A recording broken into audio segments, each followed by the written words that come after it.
For today's video nga guys, tatapusin daw nila Papa yung mga poste. Balak na nilang buhusan yung 4 na poste para matapos na ngayong araw. Kung kakayanin nga ngayong araw, bago magkatapusan, igagawa na sila ng pamakuan o magiging haligi sa munting bahay. Sakto nga lang pala yung mga stock namin dyan mga graba at buhangin. Kaya konti na lang ang bibilin namin. Bumili nga pala si Dada ng semento dyan, tsaka ilang bakal na gagamitin. Maaga nga pala sila nagsimula dyan kasi ngayon ay linggo. Walang mapagbibilhan, di kaya half day.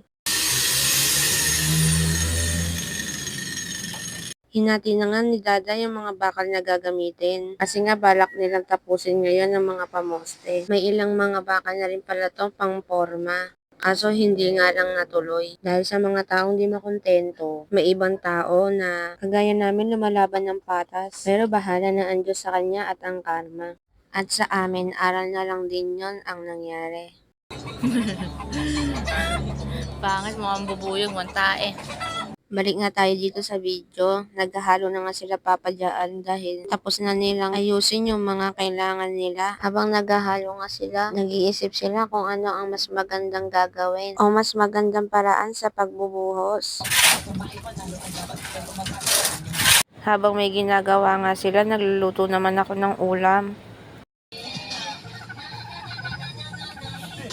Ang lasa. Sarap. Pait. Pahit. Tinina ma.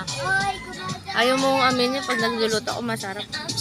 Nagbuhos na nga sila Papa dyan. Buti nga marunong si Papa at si Dada gumawa kahit papano. Kaya kahit papano hindi sila nahihirapan.